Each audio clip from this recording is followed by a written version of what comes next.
What's up, it's Cinema Shogun here, and as you all know, I've been covering this Bryan Kohberger situation pretty closely on this channel and over on my second channel, Fat and Opinionated. But now Jason LaBar, which is Bryan Kohberger's former attorney, or better yet, his former public defender, the one that was defending him in Pennsylvania before he got transferred to Idaho, well, he has spoken out with some pretty strong statements, basically just shrugging off all of the evidence that they have against Bryan. And listen, I don't expect this guy to come out and be like, yeah, Bryan's guilty, they're going to get Bryan. I mean, that wouldn't be professional at all.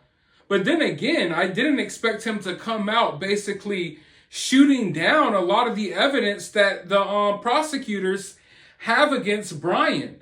So without further ado, I want to go ahead and hop into this article to give you all a better understanding of what is going on here, because LaBar seems to feel pretty strongly about this.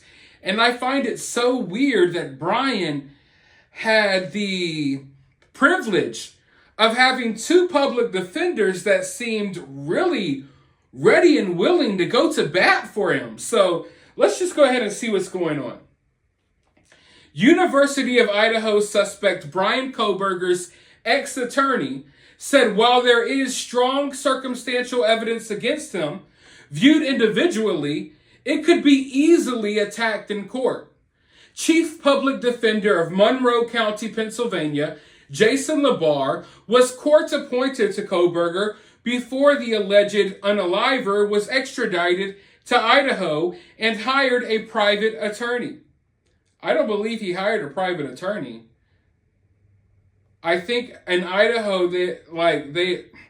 their system with court-appointed lawyers is totally different than a lot of places. So I think they're wrong about the hired a private attorney part for sure.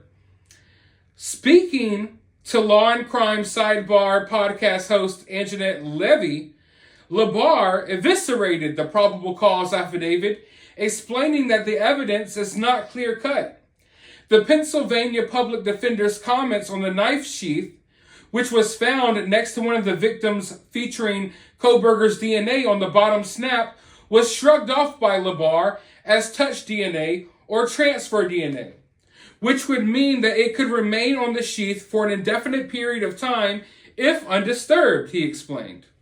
That's one way of attacking that type of evidence that doesn't put him at the scene of the crime the night out, just that he merely touched the sheath at some point in time. So basically what he's saying right there, that with the knife sheath, that's kind of hard to say back to back.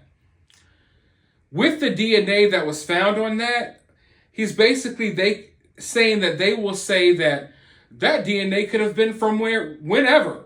That doesn't mean that Bryan touched this night and left this here this night.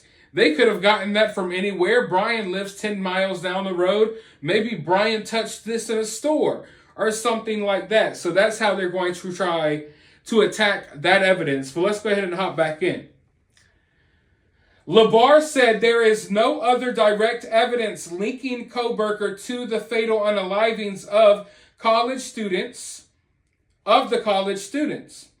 Even the suspected white Hyundai Elantra, which was allegedly seen at the victim's off-campus house before and during the supposed time of the unalivings, appears circumstantial.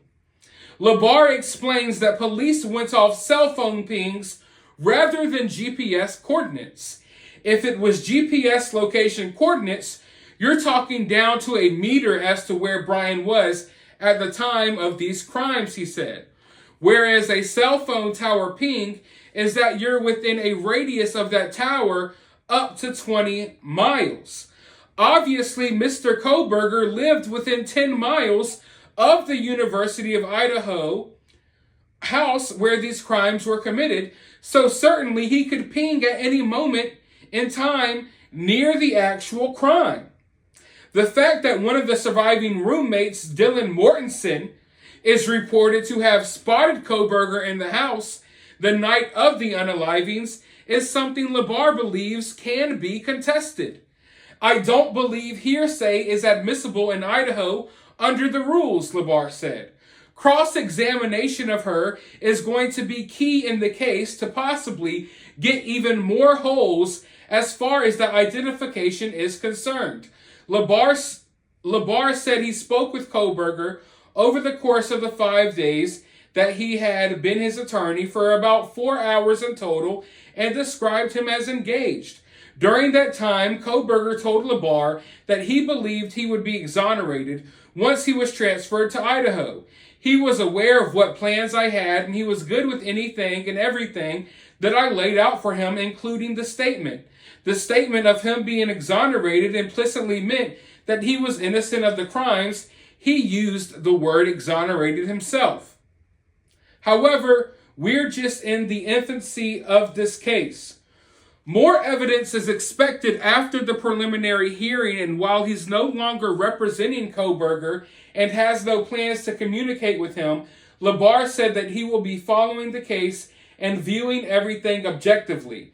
I know I've been stressing since my reputation of Bryan that he's entitled to a fair trial, and really that's why I'm trying to be a voice for him so people don't jump to conclusions and raise these biases so that he can actually have a fair trial with the presumption of innocence. Okay. So I understand where LeBar is coming from in that final piece of his statement. Because we live in America. It's innocent until proven guilty. I think the court of public opinion has already found Bryan guilty. I've seen enough to make it appear as if Bryan is guilty, but I understand there's still a whole process that we have to go through. Now, the most interesting part of this to me is how he's talking about how the cross-examination of Dylan, or DM, the cross-examination of DM will be one of the most crucial parts of this case going forward. Because we know about the sheath. He already went through one of the ways they will try to attack that and dismiss that. We have the cell phone pings. He explained how that's not always precise. But we know that the father of Kaylee Gonsalves came out and said that Bryan's phone was so close to the home that it picked up on the Wi-Fi. Now, I've seen a lot of discussion about that. People say, well, wouldn't he need the passcode to pick up on the Wi-Fi? Just because your phone picks up on the Wi-Fi does not mean you connect to the Wi-Fi. So basically, sometimes your wireless network will show devices that have been in the vicinity close enough to be picked up by the Wi-Fi. So that's what that means. It does not mean that Bryan necessarily had the password. It just means that his phone was close enough to the Wi-Fi for it to pick up. So if Bryan went on his phone and searched available networks, the home's Wi-Fi would be one of the choices. So we know he was close by, at least if we were to believe her father. So that's one thing that was not in the affidavit. But of course, there's going to be so much more information to come out. We do not know the half of it yet. We only know what they want us to know, basically. But the cross-examination of DM is really interesting because right now, online, it's almost as if you can't speak about that situation. It's a very significant and key piece of this investigation, of this case in general, but we can't have a healthy discussion about it because people attack people, people do this, people do that, and even simply discussing it seems to trigger some people. But the reality is, it doesn't matter how you feel about it. In court, they're going to rip into this. So I understand that Dylan does not need to be attacked. But if you think what you're seeing online is bad, just wait until the actual situation plays out in court, because they're going to try to rip holes all in her story. And all of the questions you see people asking online, they're going to ask even worse questions. And one of the main questions will be, why was 911 not called? They're going to try to rip this this whole story apart. But, I mean, I still think that they have a strong case against Bryan. I'm surprised to see that Bryan, by the graces of the gods above, somehow found two of the best public defenders in the history of the world, because I've never seen public defenders go this hard for their clients. But hey, I mean, I guess that's what you get when you do horrible things. I've seen people who have done way less get treated far worse by their public defenders. But it's going to be an interesting situation going forward. The fact that he felt the need to speak out about this lets you know how strongly he feels about it. So he strongly feels like Bryan has a chance of getting off. I'm not saying that he strongly feels that Bryan is innocent, and I don't think that he ever tried to imply that either.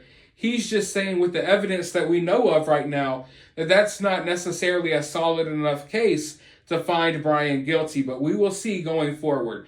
Let me know your thoughts, though, down in the comments below. While you're down there, hit the thumbs up button, hit the subscribe button, ring that notification bell, and I'll talk to you all in the next video.